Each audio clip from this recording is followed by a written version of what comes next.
Hi there. Welcome to Mushroom Hour. Today on Mushroom Hour, we're excited to sit down and chat with Lisa Cutcliffe from Leeds, Yorkshire in the UK. Lisa is the founder, forager, and all-around mushroom nut at Edulis Wild Food.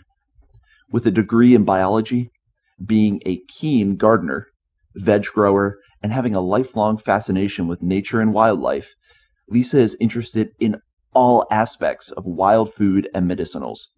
That means fruits, fungi, flowers, seeds, roots, barks, leaves, meat, seaweed, fish, shellfish, everything. Her passion runs deep in finding, cooking with, fermenting, preserving, and of course eating the tasty and unusual ingredients and exploring the health benefits in this wealth of incredible wild species that we can find right on our doorsteps and along our coastlines. Lisa hosts foraging courses primarily in the north of England and also travels to forage for wild food all over the UK with her camper van and adventure cats. From the top of wild Scotland right down to the tip of Cornwall. With 20 years experience picking wild fungi, fruits, flowers, and foliage from nature's larder, there is no one better to lead us on a magical tour through all the Edulis, or edible, wild foods that the UK has on offer. Lisa, thank you so much for coming on the show. Oh, thanks for having me. It's really nice to be here. I am always fascinated by foraging on the UK Isles. It is a rich, fertile patch of land for farming, but also for wild food. And I just love hearing about it. So I'm excited to have you on the show, and we're going to get into your obsession not only with mushrooms, but with all the different wild foods that you can go foraging for. Just to give a little backstory, how did you get into wild foods? I mean, did your family give you an appreciation for nature? Is it something you got in school? How did you end up with wild foods or mushrooms dominating every free moment of your life? And they really do as well. Yeah, I am now a massively passionate wild food person and forager. But yeah, I guess we foraged something right from my childhood. So we picked blackberries in the hedgerows, me and my parents. My dad would make liters of elderberry wine every year. So we would go down to where he used to do archery. I remember we'd go down to his archery course, and there would just be these hedgerows laden with elderberries. So we'd go and pick those, and then we'd all help him sort of pick them all off the stalks. It was just like a game, a task that we did as a family, and it was fun.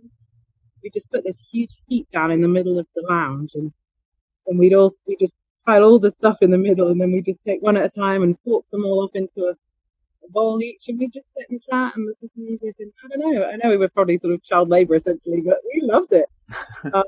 And then he would make the wine, and of course we could never have any, but it didn't occur to me to ask, just a fun thing to do with my dad and my sister. Yeah, so we foraged some things as when I was a kid, but my grandparents were pretty instrumental as well in terms of my appreciation of nature and gardening. Because probably now it's not actually that big, but when I was a kid it seemed massive, this garden they had. And because it sort of went off in little areas, it had different little zones within it. So there was like a formally planted bit, but then they also had this veg patch and this greenhouse and a bit behind that, which was a bit wilder. And I used to just sneak off and play in them all. And it just seemed so much more exciting than our garden, which was just sort of a square with a lawn, And from the age of 3, I'd just, what's that? What's that? What's that? What's that? And she would tell me their names, and I learned them. And it's a special memory for me.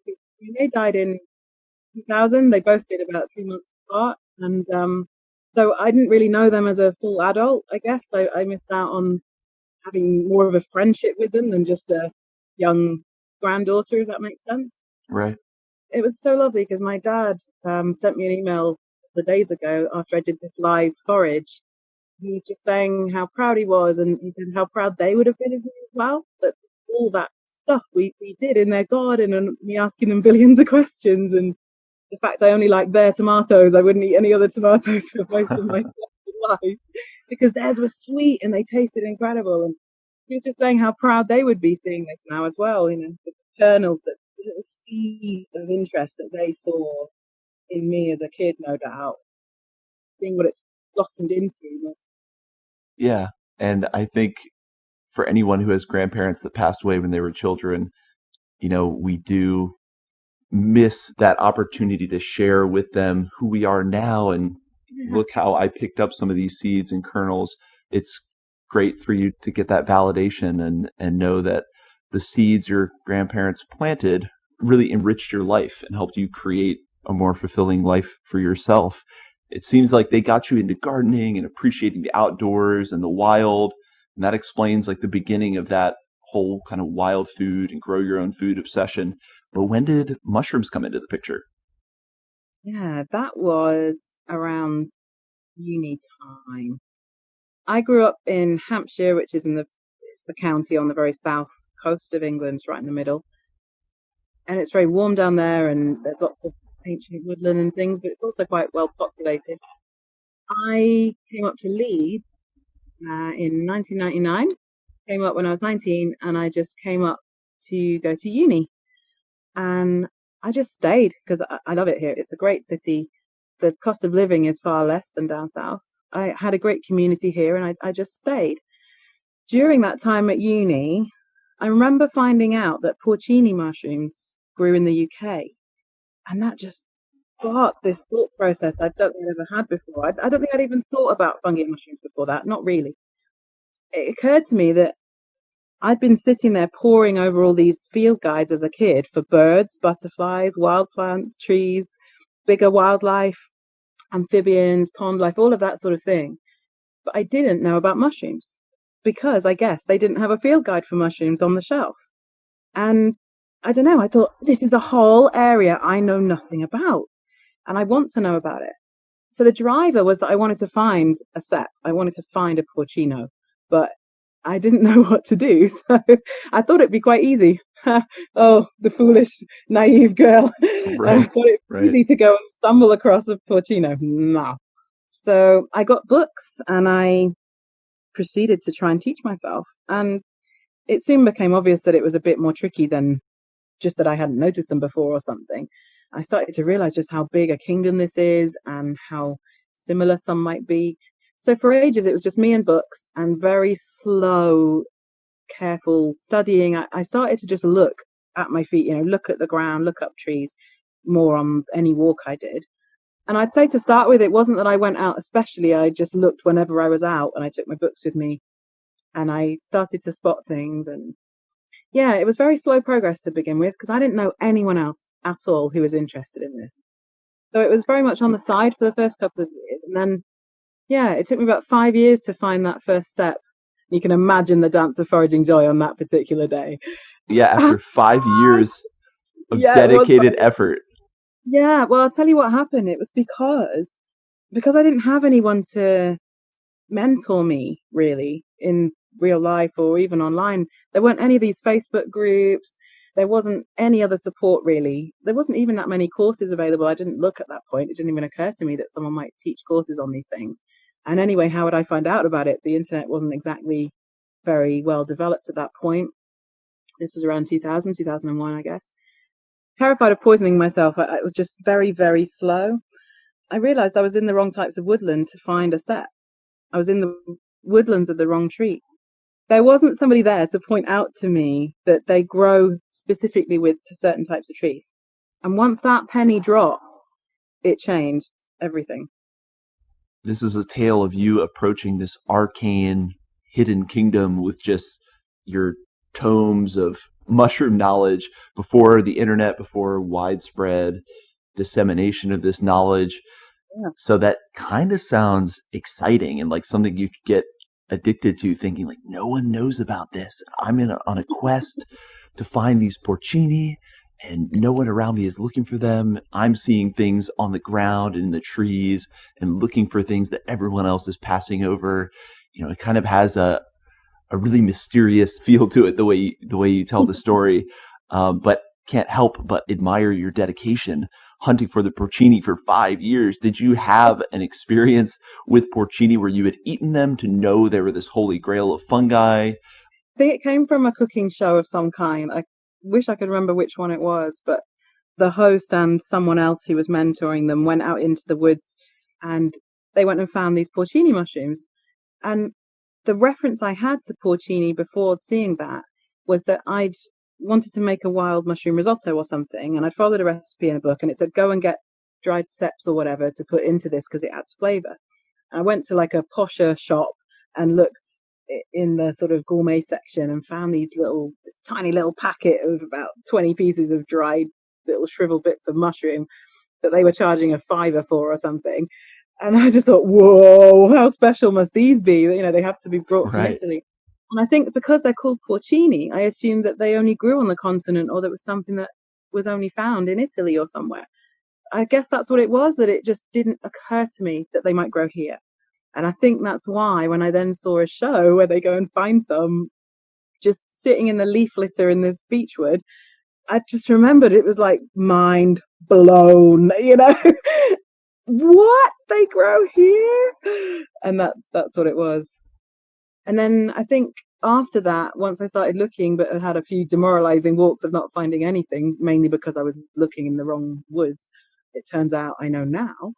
I was looking in kind of sycamore woods and ash woods and maybe a bit of willow or something, and because that's what was local to me at the time. And I didn't appreciate that if I looked under beech or oak or birch or even pine, then I might find what I'm looking for. I didn't sort of notice that bit in the description, the habitat description. I didn't realize how specific it was, if you know what I mean. So that's what the problem was. But I went to London for a work trip, and they've got this incredible fresh produce market called Borough Market. It's famous, it's absolutely gorgeous, and they have largely very expensive stuff in there. There's this one stall that just had this spread of wild mushrooms like I'd never seen. Presumably they imported it from the continent. It had black trumpets and morels, and it had ceps and chanterelles, all these things I'd seen in my books. There they were in these piles. And I remember it was like £3 for 100 grams or something, but I didn't care because I just got a few of each and wanted to try them all. So while I hadn't found any yet, that was the time I first tasted a fresh cep and the trumpets and morels. I tried all of those. That just galvanized my search even more. It's like, yeah, okay, this is going to be worth it when I find these things. Right, right. You got a hint of the treasure. It's like Yes, I you got. found this treasure is out in the forest. You're trying to read these old maps on how to get there, and then you have some, and you're even more hooked. As your foraging passion developed, that's pretty common, I think, that foragers start realizing, oh, I need to learn more about ecosystems. And one of the first things that mushroom foragers especially start learning is what trees am I looking for? Yes. But clearly, as you developed, this became a passion for really everything when it comes to wild kind of culinary delicacies. So what was that like to develop more into mushroom foraging and then branching out and just becoming this like wild food aficionado? Yeah, I'm trying to remember what the first mushroom I actually ate was. I think it might actually have been a blusher. And that's how long it took me before I ate something, because I was finding all these things, but none of them were edible or even vaguely edible. And I found these blushers, and of course that's one of the ones they really warn you about in the books. Right. But then this was a couple of years in, and I think John Wright, who is generally more famous for being part of the River Cottage programs, which is well known over here anyway, I don't know about the States, with Hugh Fearnley Whittingstall. John Wright produced this book that was just so useful for beginners because it just had the best edibles and the worst, most poisonous mushrooms. And it gave you really good descriptions of them, what lookalikes there are, and really good keys to identifying. So you go through each feature. Has it got this? No, then it should have that. And if it's got this, then it must be that instead. So beware. And it was so useful. Plus, it gave you a bit more sort of anecdotal information as well. It's just a great book. And that, along with the field guides I already had, which I was trying to decipher on my own with no mycological scientific background or anything. I did biology, but we didn't cover any fungi in any form, I don't think, in the particular course I did. Oh, that's a So, travesty.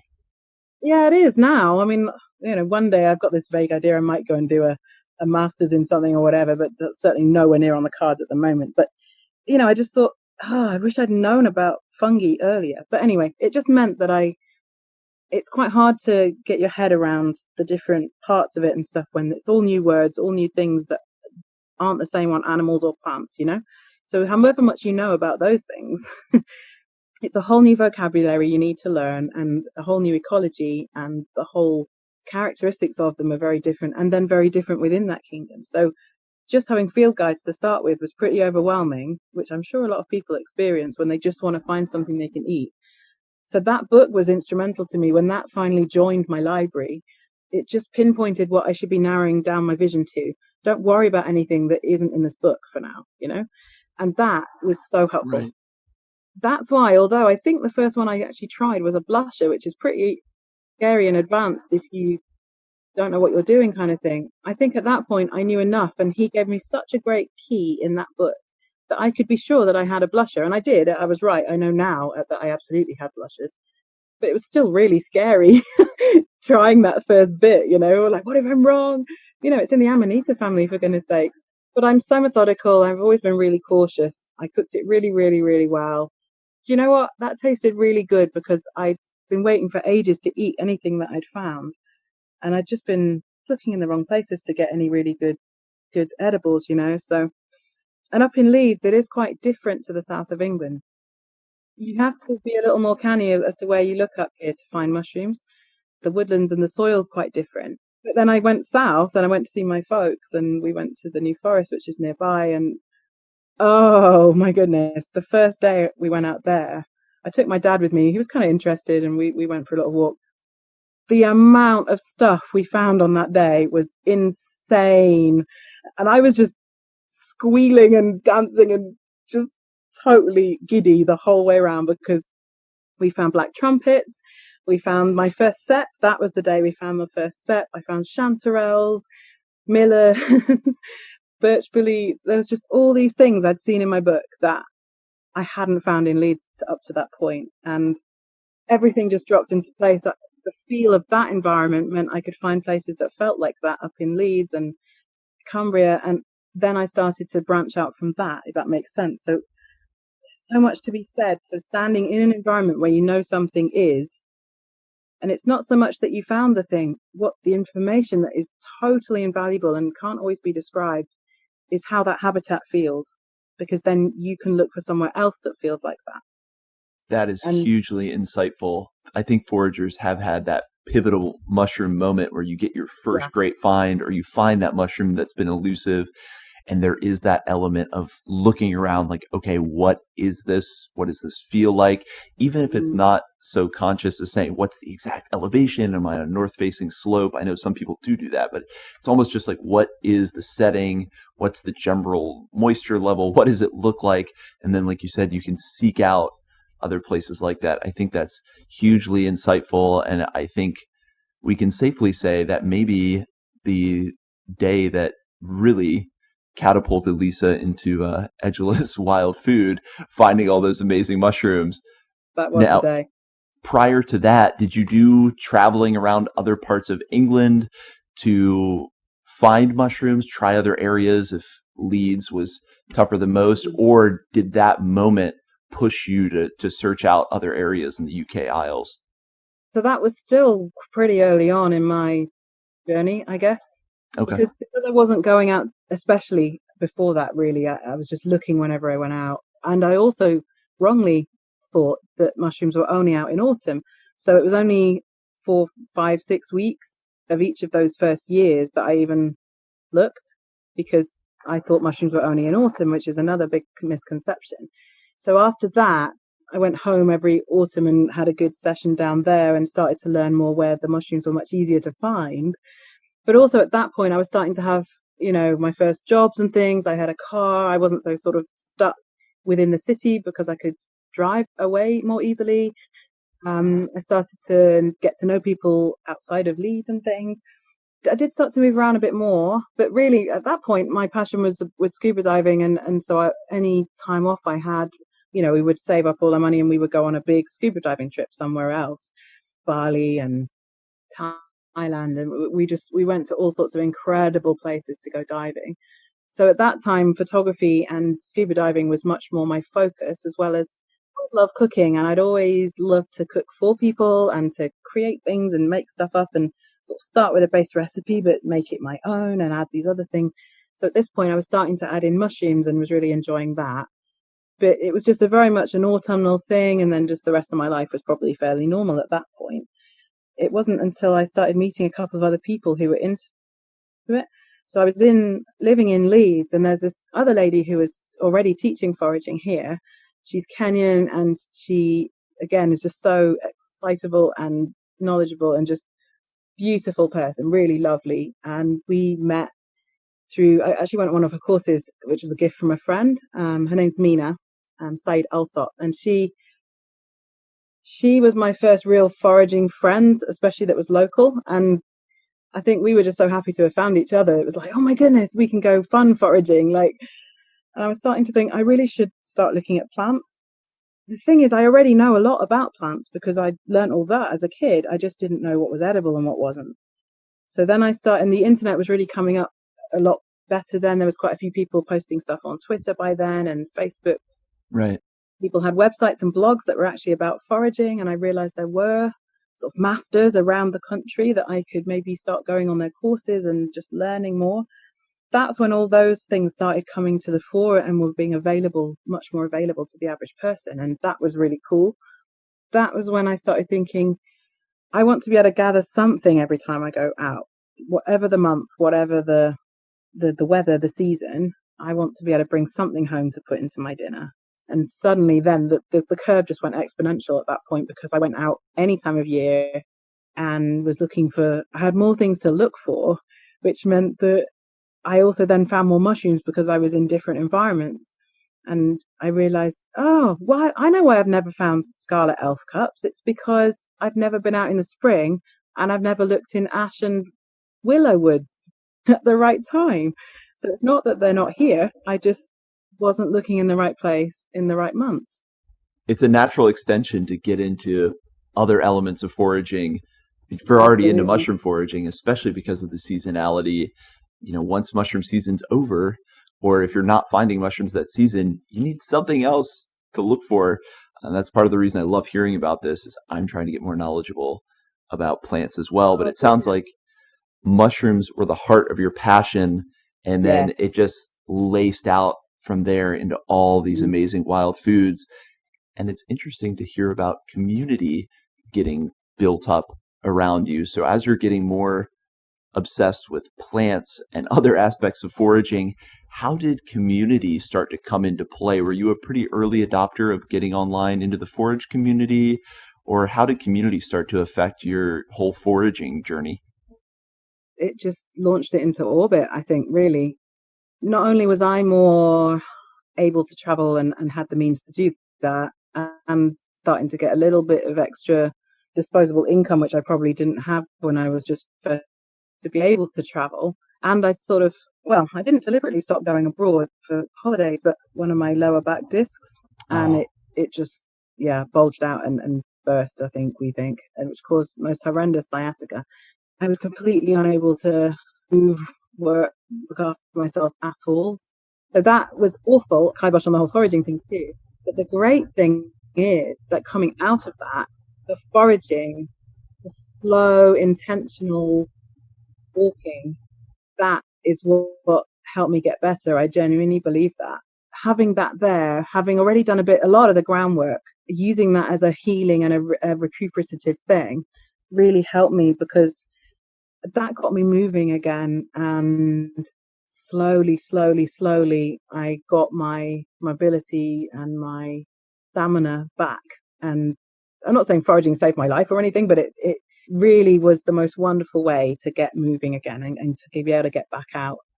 that's an amazing angle, and I'm going to name the episode "Foraging Saved My Life."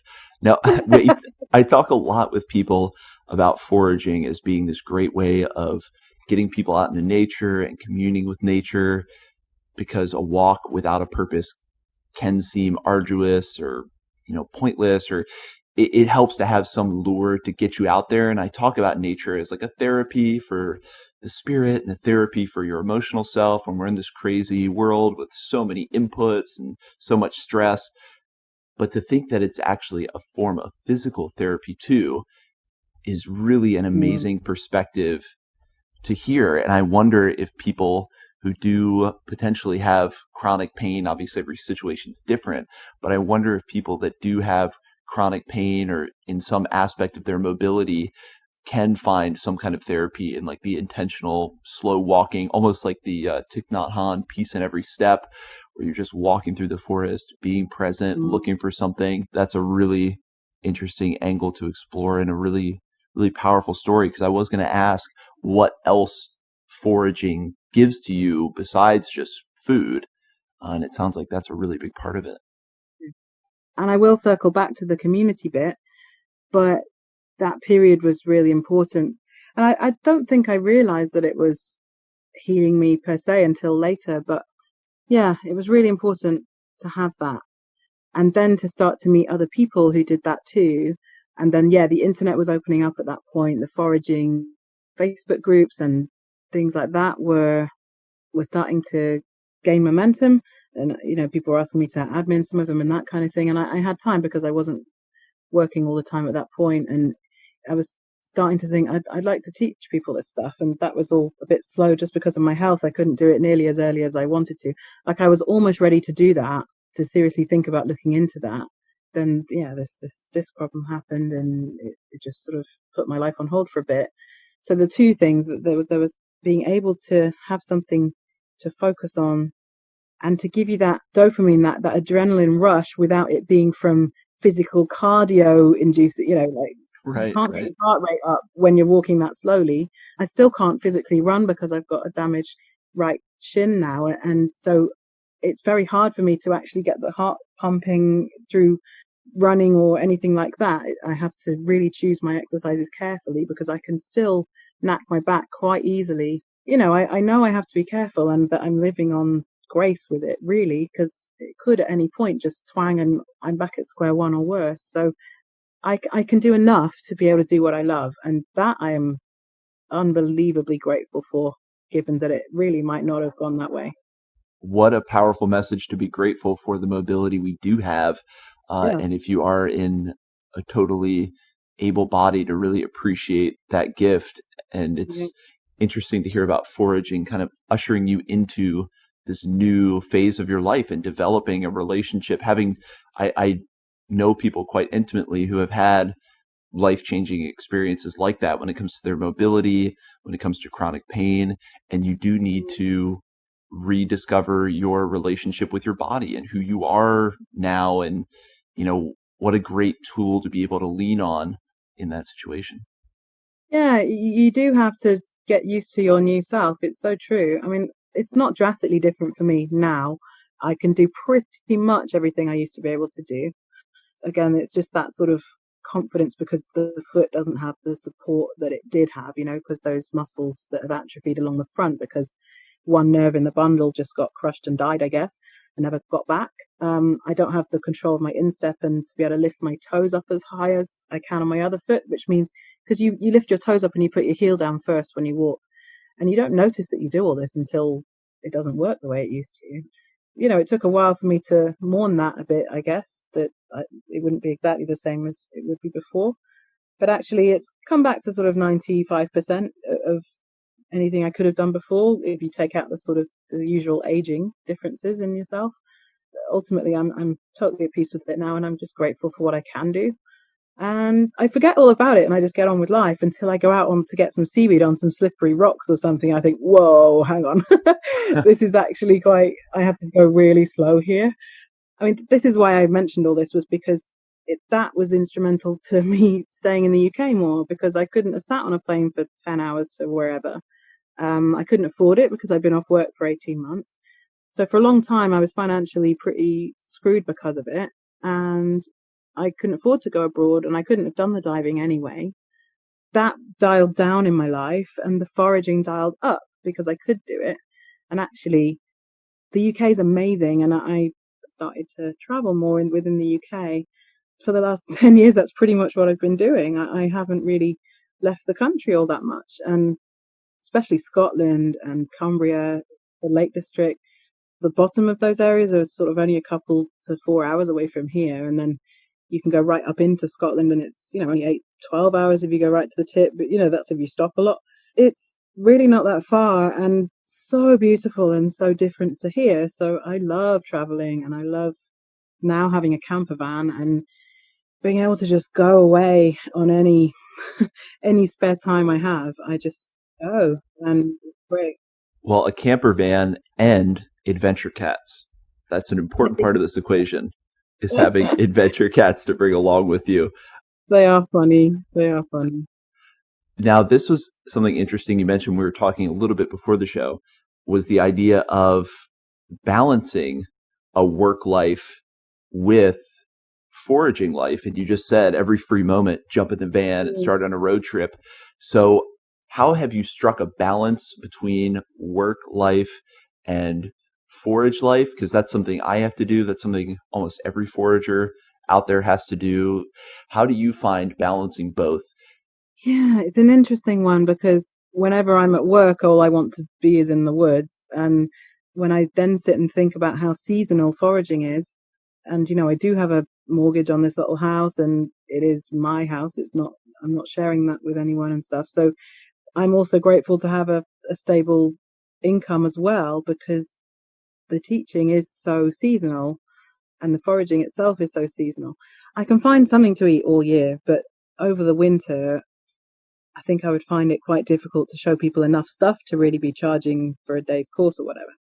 And if I didn't have a day job, then I think I would teach more in all seasons and I'd find other workshops I can do and all that sort of thing. And that is the eventual plan, to move to somewhere where I have a bit more space where I could teach within the house and have a little kitchen on the side or just a big table where we can preserve things or we can learn how to make sourdough or we can, stuff I can teach people that I know how to do, but I just don't have the time to do those things properly because I only have the weekends or annual leave I take to do this. So it is tricky and it is a balance and it is absolutely exhausting if you want to run a proper business on top of a full-time job.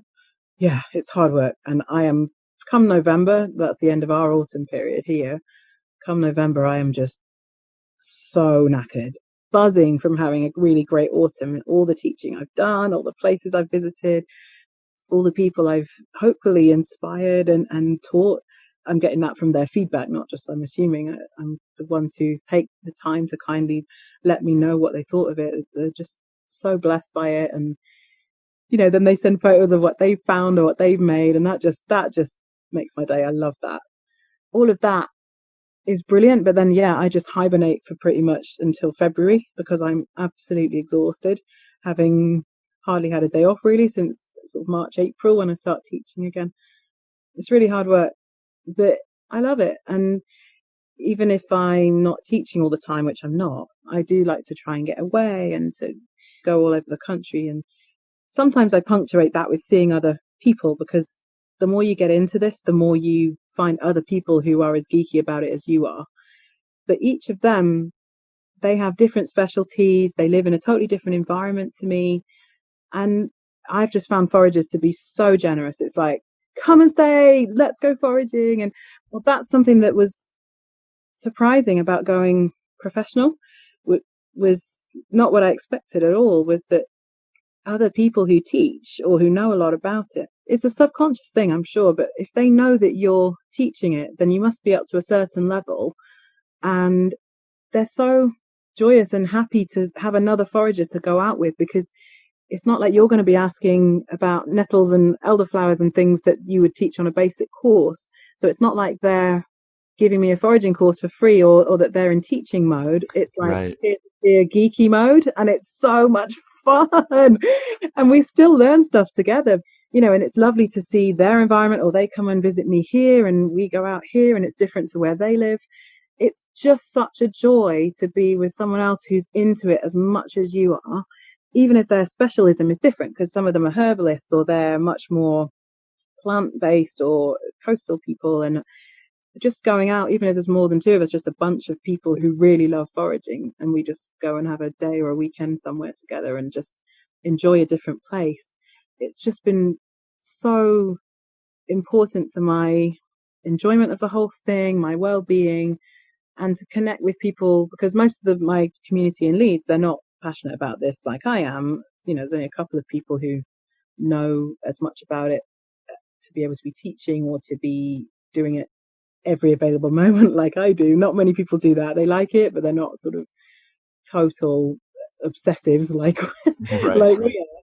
So when you go and meet someone else who is like that, and we're somewhere else, and they basically take a day off and we go and have a day out, and it's so nice and I love it.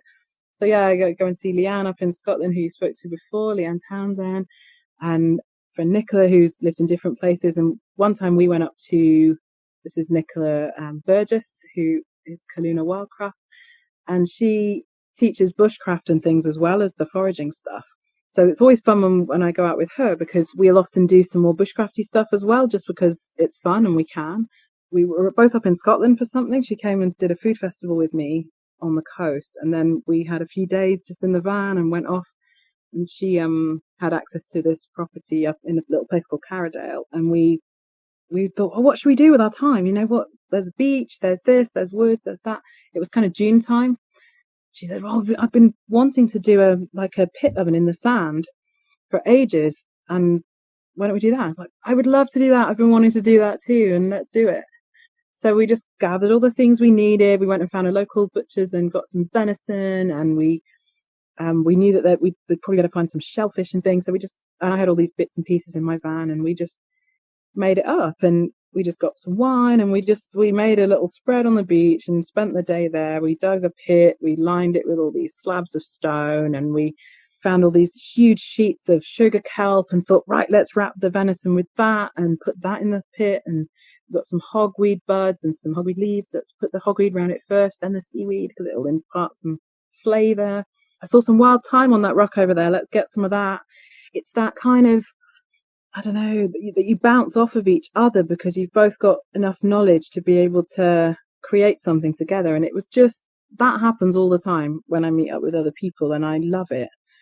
And there's so many aspects to foraging that do feed a connection that we need, whether it's solitary foraging, feeding our own connection with nature, whether it's the connection you're talking about where you're connecting with someone else who's a forager.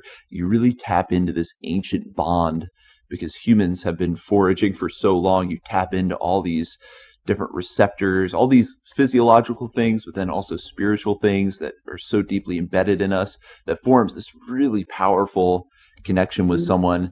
And it's something that I think should be encouraged more and more, are foragers to make those kind of connections together. And that's something that I have also heard about in England. There's this association of foragers. Now, obviously, I'm sure a lot of these people you've met in other ways. Like here in the US, you build your community through social media. There are mycology clubs. But I'm really intrigued by this idea of the association of foragers in England. So has that been pretty instrumental to creating some of this community and furthering your own development in kind of the professional foraging world? Yeah, it has. So I was one of the original members of that. I happened to be around and hearing about it when it was first being put around. It's sort of 5 or 6 years ago now. So I'd been professional longer than that, and I'd met a lot of people before that. But there was a few others that, who were on my massive wild food hero list, the people I had learned from, their books and their websites and courses on my long list of people I wanted to go and meet and go on their courses and things and to learn from. I call them my wild food hero list because that is what it is. The people I really look up to and learned from, because they were generously sharing lots of information online, and they'd been doing this a lot longer, 20, 30 years, some of them, or from a kid if they were really lucky that they had access to that as children.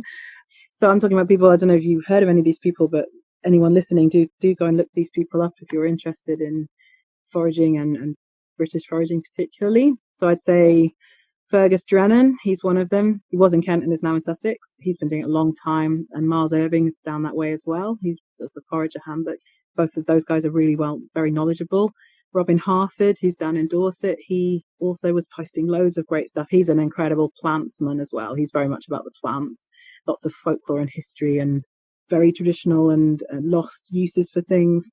And then up in Scotland, there's Mark Williams in Galloway Wild Food, and Monica Wild, who's between Edinburgh and Glasgow. She's more of a medical herbalist, but also incredible forager. And yeah, she's like my cool aunt. I love her to bits as well. And so I'd met a couple of these people beforehand, but some of those guys had got together on this meet on an island in Scotland called Islay, where they make the botanist gin, and they'd had this meet up for some reason. And they were like, why don't we make this association? Or Foragers Guild, it was called to start with. Andy Hamilton, who's down in Bristol, and John Renson, Forage London. So all these guys, they were on this island together drinking gin and thinking, oh, wouldn't it be great if blah, blah, blah. Yeah, they came up with this idea and put it out there and said, hey guys, does anyone else want to join this thing? And it just organically grew from that little tiny speck of an idea on a tiny Scottish island. And I believe it grew from there. So those guys were the instigators. We all sort of joined and decided what this thing should be. So to start with, it was just very informal and sort of supportive of each other, and that we could all come together to oppose any bad press or misinformation that was out there. Like if we could, instead of us individuals sort of tweeting, oh, this isn't quite true or blah, blah, blah, we thought it would be better if we could actually come together as a body, whatever that would be, almost like a statement from the Association of Foragers, and to say, actually, it is legal to do this, or it's really not great to be saying that you should eat this plant, or whatever it is that's gone out into the public domain. We thought we could use it. Activism may be a bit strong, but to sort of reconnect people in a positive way, because there's often a lot of negative press around the fight between conservationists and foragers and all this stuff. And we wanted to try and combat some of that stuff that was going on and be positive, of a force for good and positivity, whilst also professional and having a code of ethics that we want to stick by and subscribe to voluntarily if we're going to be a member of this association. So that's the first thing we did, really, was to write a code of ethics. And it's not particularly prescriptive. It's just the key basics of being a good and responsible, sustainable forager, really, considering the ecosystem as well and all of this sort of thing. We developed those, and then we started having an annual meet. And it was at those that you started to meet all these people who you've seen online posting great stuff, and you think, oh wow, I'd love to meet them, or I'd love to learn more from that person. Suddenly we're all there in a room or in the pub together, and you just realize they're just lovely, wonderful, generous, funny, excellent people. And I say, like 99.9% of the people I've met through that have just been so different as people, and yet we all share this incredible passion, and that's what makes it so attractive and a home for me, is that I love these people and that they are so passionate about what they do. So in the end, we had to decide that there needed to be some sort of criteria for membership, which is that you get some or all of your income from foraging or educating or supplying or medicinal. We had to draw a line somewhere, otherwise you start getting enthusiastic amateurs in there. But really, we wanted to support each other in being professional in this actually being our vocation in life and our passion to teach and educate. So in the end, we needed a vision and sort of like a mission statement. So that's where the Restoring Vital Connection came from. That came from a session we had to decide what we wanted to be known for and what we wanted to do, as focus on that, the restoring vital connection to nature and to the land that we are part of. And I think that really is deeply what foraging is for a lot of people, is restoring connection. And I just love that idea, because I think in a time where we're searching for common ground and unity more than ever in an increasingly polarized world, foraging culture is one of the most open and accessible cultures where people from all different backgrounds can come and connect on a love of something ancient and, like I said, something deeply embedded in the human experience. And there can be really deep, powerful connections formed there, and you can really create your own foraging family or foraging tribe. And I love that idea, and I applaud that, and I hope we see more groups like that form, not only for that connection, but like you said, to also be a voice of wisdom and some authority in the matters pertaining to foraging, So there can be an effective voice out there speaking out about issues that arrive when it comes to foraging versus conservation and that kind of thing. Now, you're obviously a member because of Edulis Wild Food. So why don't we talk a little bit Yeah. about how you made that jump? We've heard the trajectory and how, you ended up finding yourself in a place where foraging kind of nurtured you back to health in a way. You started getting more and more into it, creating this community. When did you make the decision to do this professionally or form a business? What did that look like for you, the creation of Edulis Wild Food? Like I said, I'd been toying with the idea before the whole disc debacle happened. So that went on hold for a while. But even while I was off, I was sort of thinking, what would I do? And then I started seeing sort of how other people ran their businesses. And it was a bit of a scary thought to start with, not only for the time involved, but I just thought I know nothing about running a business and taxes and all the accounting and all of that stuff, just which I'm absolutely not interested in the slightest. I'm not interested in that. I'm sorry. I'm not interested in having or running a business. And yet, if I wanted to teach, I had to do that. I have to do that. And that was the hardest part for me. It wasn't actually learning how to teach or to get better at that, which of course I'm still doing all the time, getting better at, hopefully anyway. You find your groove with it and you find the things that you like talking about the most and showing people the most. And you teach yourself other skills that you can then pass on later and that sort of thing.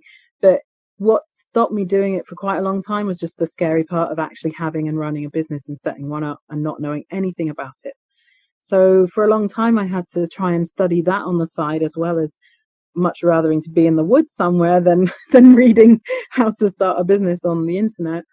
But then I met more people who taught, and I saw what they were doing. Sometimes I would just tag along and give them a hand, sort of assist them for free kind of thing, and just be there, because then we'd go and hang out afterwards and go foraging. So there's a couple of people who are really important for that side of things. There was Mina, when she was still teaching, although she runs a gluten-free bakery now, and it's amazing. So I'm just very proud of her and what she's doing now. She's gone in a slightly different direction, but it's so her and it's perfect. But at the time, it was really interesting to chat those things through with her, having been a few years ahead of me on starting a business in that way. There was also a guy called Jesper Lander, who is based in Manchester way, or he was at the time. He's an absolute amazing mushroom person, and he's a herbalist as well, actually, a medical herbalist, and just the most infectiously enthusiastic, calm, wonderful person. I went on a few of his courses because I just wanted to learn from him, and afterwards, we'd hang out and I'd sort of give him a hand, or we'd do the course and everything, but then it'd be like, right, we're going foraging now. And I'm like, oh my goodness, okay then. So we would just jump in our cars or whatever and drive all around the area. And even when it had got dark, we were looking for winter chanterelles with the torches on our phones because we just didn't want the day to stop. It was like that. And I loved those days. And that balance of seeing how someone does the professional part for the attendees and being, the course master, and how you have to run the structured bit. It's like an informal mentoring session, whether you or they know that at the time. It was all very important to me to see how I might want to run things in my style and my way, and with what I know. But I think when the penny dropped to say that actually I know enough to do this, because I think that was the other problem for a long time was, oh, how can I teach? I've only been doing this 15 years or whatever, not as an amateur forager or Only amateur. 15 years, yeah. But it was more about, it wasn't the time, because the time doesn't always indicate your level of knowledge. You could have picked only porcini and chanterelles for the last 50 years, and that's all you know about. Do you know what I mean? So time isn't Right. necessarily an indicator. It was more about how many species do I know. But then I don't know who said it to me, and I wish I remembered. Maybe the thought just came into my own head and I worked it out for myself. But it was just, even if you only know 5 plants, but you're sure about those, then you can teach. You just teach those. You start with what you know. Yeah. And it's like, hang on, who would I be teaching? I'd be teaching beginners. So what if we only do wild garlic, Jack by the hedge, chanterelles, and chicken of the woods or something? Like, what if that's all we do on one course and it's only an hour or whatever, but those people don't know those things and I do, and I don't need to be all knowing and all impressive to start teaching. I don't. I know enough to teach, and I'd taken enough friends out, and people had been asking me, teach me, please. And I kept putting them in the direction of of my friends who already were teaching, and which is fine. I was happy to do that because I wasn't teaching, but they were like, but I want you to teach me. And I'm like, oh, okay. So in the end, I just bit the bullet. I set up insurance. I set up a web domain. I started posting more stuff on social media, showing what I was doing. I started adminning some more Facebook groups and things to give back, but then to also be able to publicize my walks and just get myself known, I think, because it's such a hard thing to trust someone on if you don't know anything about them. They are going to be teaching you how not to poison yourself, basically. And how do you gauge somebody like that when there aren't any qualifications in this country for foraging? Right, right. No one has a degree in foraging here. You can't do that. There isn't one. It's very much word of mouth and enough people saying, oh yeah, they know their stuff. I've seen what they're posting up. They don't make stupid mistakes. And that reputation is hugely important, especially when you're starting out. And, I hate advertising myself. I hate all of that salesy stuff. And again, once you have a business, you have to do that. And that's so against how I like to be. I'd rather just everyone was just happy and they just came across me and wanted to come. And of course, we'd love that to happen, but it doesn't. You have to promote yourself. And it was so weird to do that for me. I didn't like it. I just like taking pictures and sharing what I love. It just happens that some people want to follow my account of me doing that.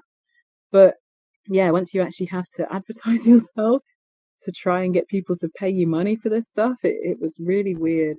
But there is enough interest, and even though there's a few of us in this area, or there have been, there's been plenty for everybody, and it's just been such a joy and such a privilege to be teaching people this amazing ancestral skill in a modern setting.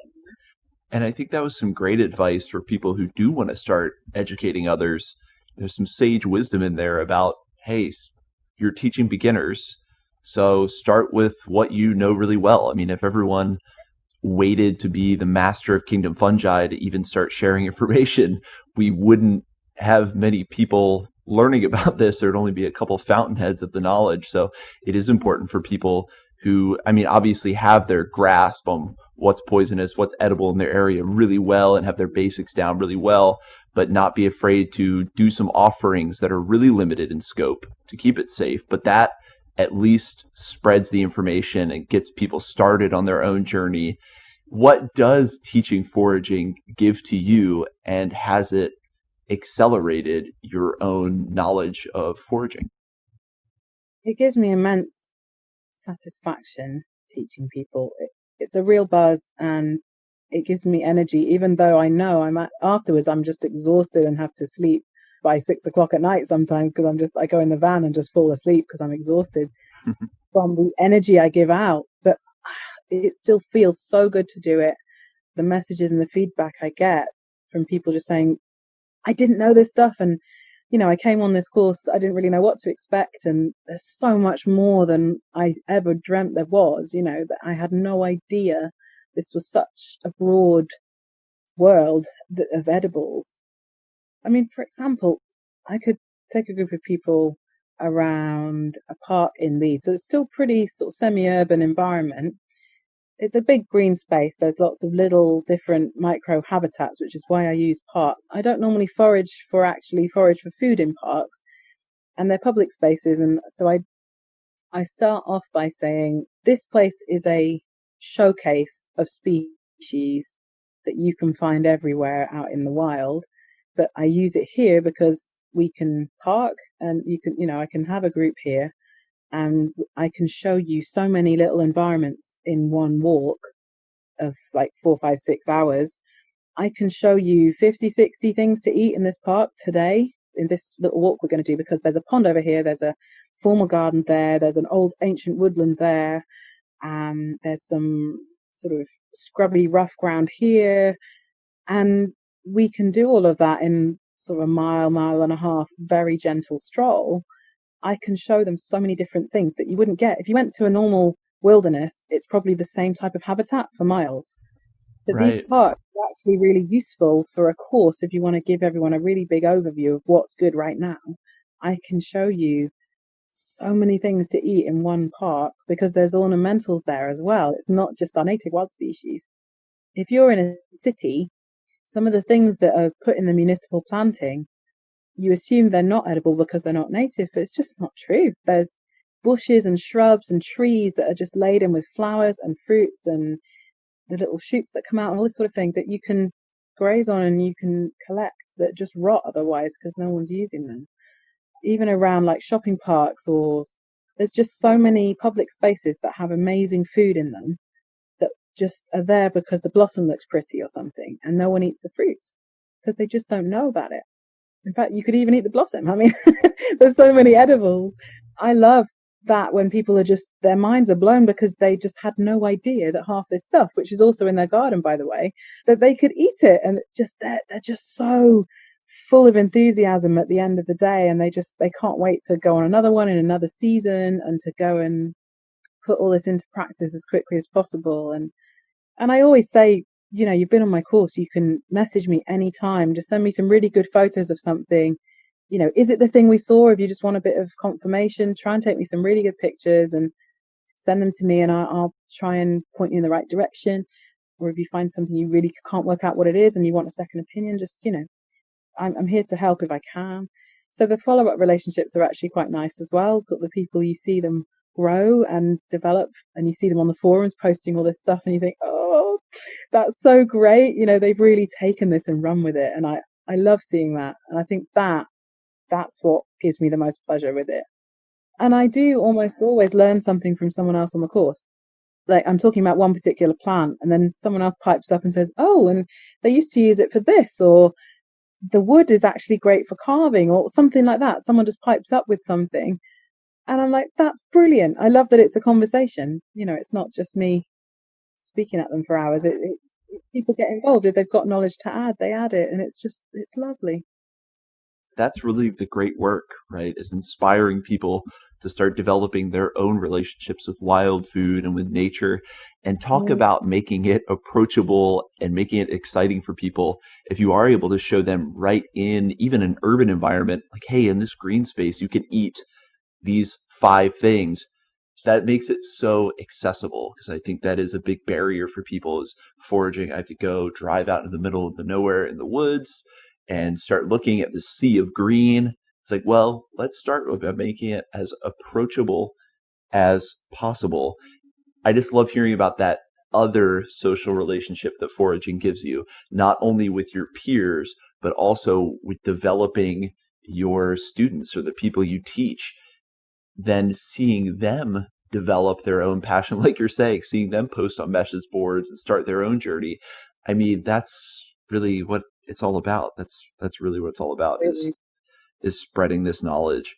It's kids too, because lots of my friends have kids, and some of them, the ones I spend a lot more time with, and we go out for walks and things, one or more of the kids in each sort of family are just thirsty for this knowledge, and they want to learn. And so whenever we're just walking out as a group of friends, I'm showing them lots of stuff, and they just sort of limp it to me for the whole walk, and we just chat and I show them things, and they're just such sponges. I love teaching kids. I don't get to do it as much as I would like, just because I work during the week. So I don't get to do as much school stuff or forest school stuff, but as I would like. And if I ever get to go full time with the foraging, that will be an area that I grow more of, because I love doing it. But what amazes me, that even at a 3-year-old, you teach them something at that age, if you teach it clearly enough, they just don't forget it. So I've got friends who are now 8, and I mentioned something to them when I know that they were 3, and we find it again, and she goes, oh, that's that thing. And I was like, oh my goodness, I taught you that when you were 3. She goes, yeah, like, so I know what it is. And it's like amazing. Kids humble me again and again and again with how much they can actually take on board, how programmed they are to learn patterns and to absorb all this information about something that you just put in front of them, especially if they can smell it or pull it apart and have a look at it too. But just that ability between sort of the ages of 2 and 10 years old, we are programmed to just absorb every facet of information about something that someone is saying is important, and they will know that plant for the rest of their life. Quite amazing. Well, and it's something that's becoming more and more important as kids are exposed to more technology. There's that internet meme talking about here's 100 different brands, here's 100 different trees. Well, How many of these trees do you know versus how many of these brands do you recognize? And that is something with kids who are such sponges. They're exposed to so much information now. What a fantastic way to help balance out their development is to show them all these things out in nature and let some of that absorption be for something in the natural world. I often talk about with my partner how we're just seeing the beginning of this wave of people doing what you're doing as necessary great work in rebalancing ourselves. Humans always like to leverage something to the nth degree, and sometimes we go too far. And I think we're seeing now with massive hyper commercialism, industrialization, addiction to technology, all these things that have their good aspects, and we just took it a little too far. And now we need people that are going to help us get back outside, relearn what a relationship with nature is, and remember some of that ancient knowledge. So, we're getting to a point where that's more and more important, I think. Absolutely. What is in the works for Edulis here in the future? Obviously, we're talking at this time of quarantine, so I know it's a little hard to predict the crystal ball of the future, but what are the future plans for Edulis? Twofold, really. I'm not just going to wait until we can have groups again in the real world. Right. I am looking forward to those, and I think there's nothing like having the people right there and for them to see and smell and touch the plants and fungi that you're talking about, and that whole important multi-sensory experience of standing in the habitat that thing lives in. All the information you can get from being there is indescribable in text or in pictures. You have to be there and feel the environment that Seps like, or that chanterelles like, or that water pepper likes. Being there and being shown that is irreplaceable, I think, with foraging. However, in lieu of being able to do that with groups, there might be a point where I can do one-to-ones and things soon, but I think because I have the full-time job, I think I just can't afford that time to do it one person at a time like that. For now, I think I'd rather spend my time cultivating the online teaching, which is what I've been starting to do. And I've done a few live forages. It's just through Facebook Live or YouTube Live, and whichever platform I sort of choose different ones and just let people access in different ways. And you just bring people along on the forage with you.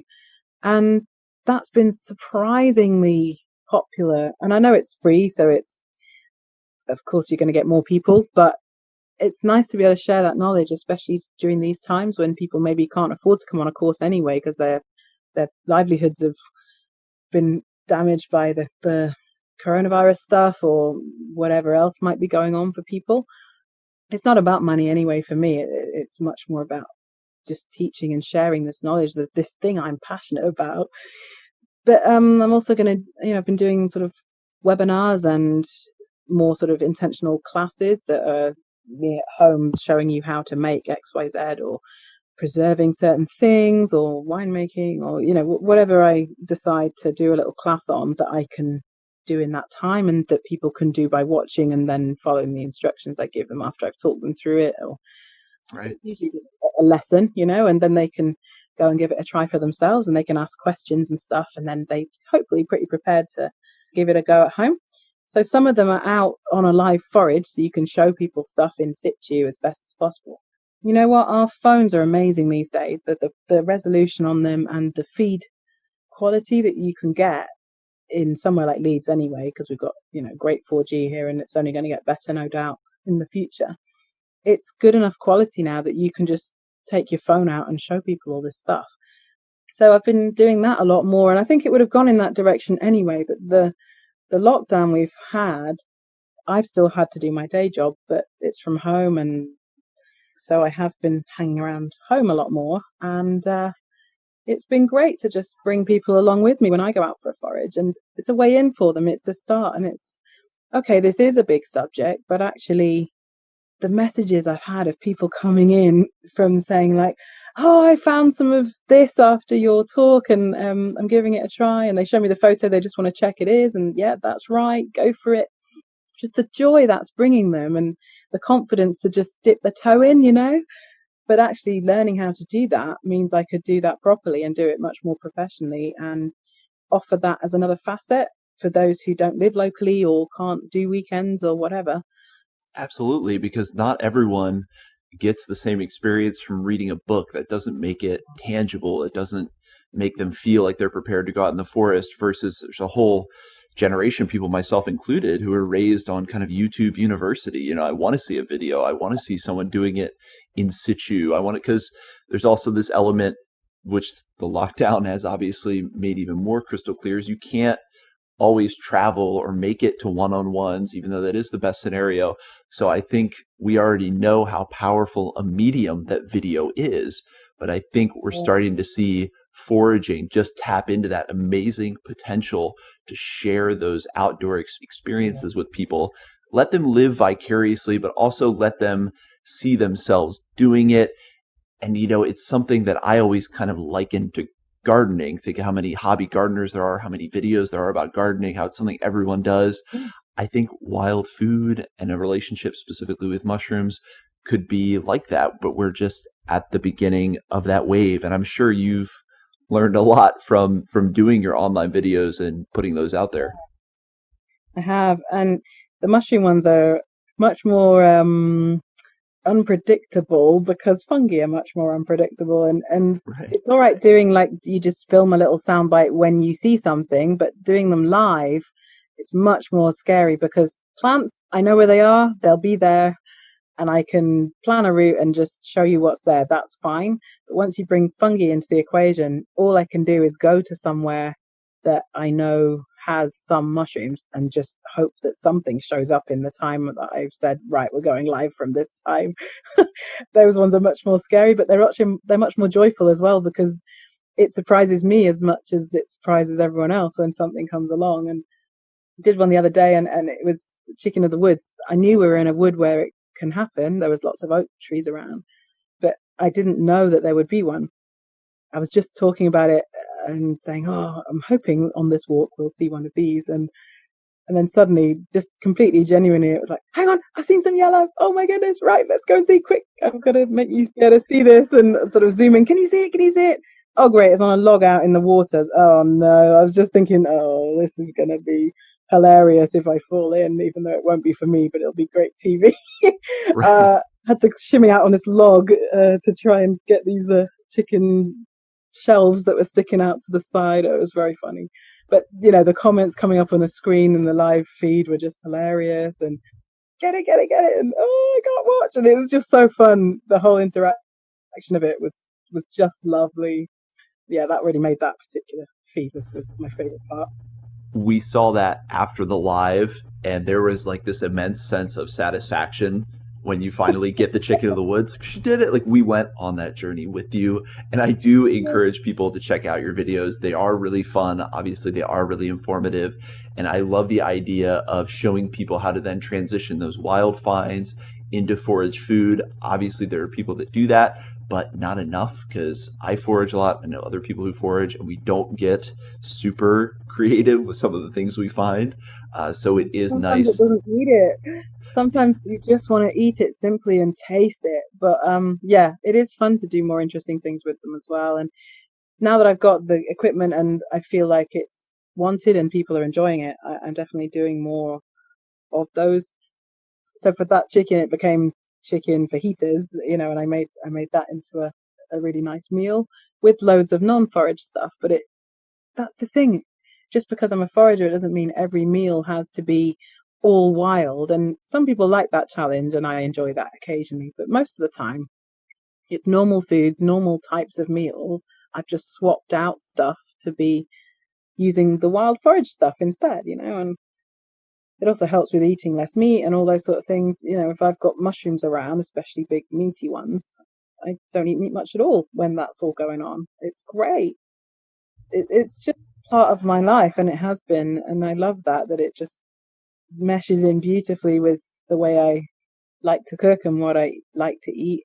I love swapping things out for wild things and to really enhance those wild flavors, bring them out and make them the star.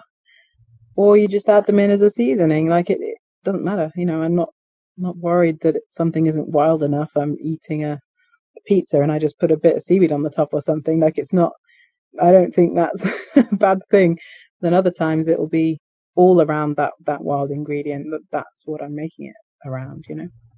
Yeah, I was really excited just to see you put even more love into that digital presence because I think there can't be enough digital voices spreading this information.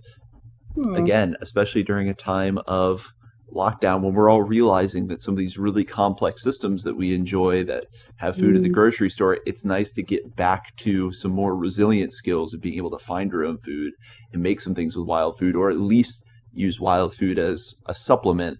And I Absolutely. think it's fantastic. Now, where can people find you and all this content? What are the best places to find you? I update my Instagram the most, so that's at Edulis Wild Food. That is connected to my website, but the gallery on there is pretty much my Instagram feed. My website is eduliswildfood.co.uk, and that is where my courses are listed when I'm running them, and or in this case, it's the webinars and live things will be on there as well when they're happening. Some things, like when I go to the coast and stuff, the signal's not good enough to do live, so we do a scheduled watch party instead.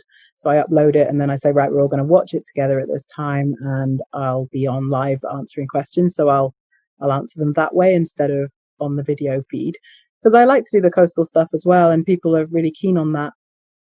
As we wrap up, to ask a couple questions that I think maybe even give us more of an insight into the spirit of Lisa. I think you've been really open and really generous with your time and sharing information. But just a few questions I'd like to wrap up with. What is a wild mushroom you love and why? It doesn't have to be a favorite, doesn't have to be culinary necessarily, but just a mushroom you love and why we should know about it or why you love it. I'm going to do two very quickly for different reasons. The black trumpet is my favorite to find and to eat because it's so elusive, it's so well hidden. And I think it was from that day with my dad in the forest, just finding it and realizing there was a carpet of them everywhere. I just never seen anything like it because it's so elusive. That just is my favorite mushroom in the world, and it tastes amazing. The other one I really like I love seeing is the little green elf cups. So it's not edible, but it makes the wood bright, sort of malachite green.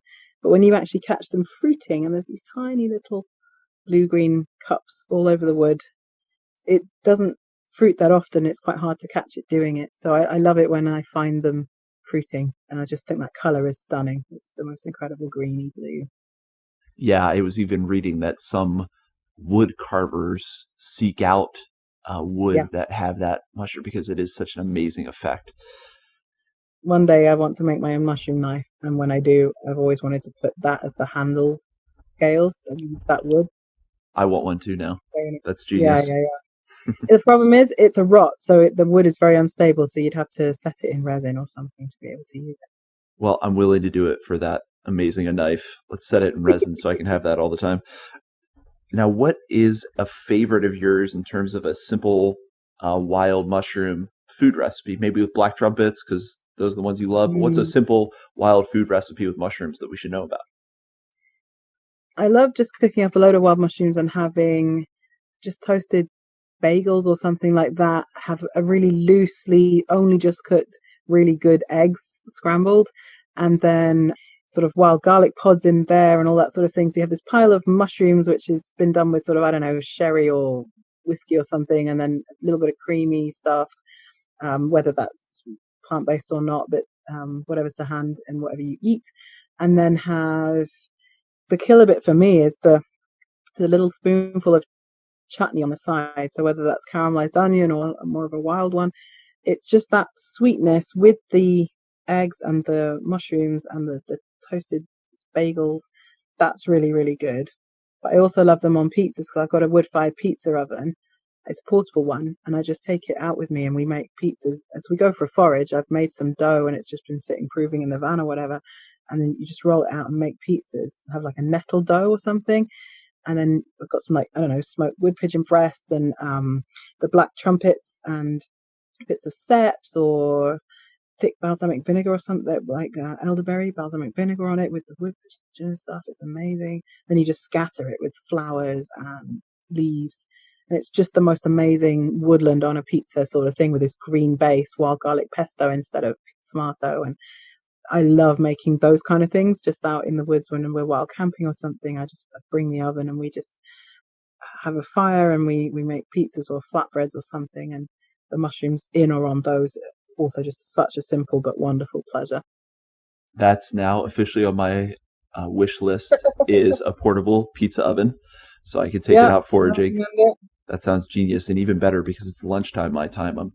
Oh no, I'm drooling a little bit, but I'm going to try to control it. Um, After this journey you've been on, the development of your relationship with foraging, where you are now, what kind of advice or what would you tell to an 18-year-old Lisa?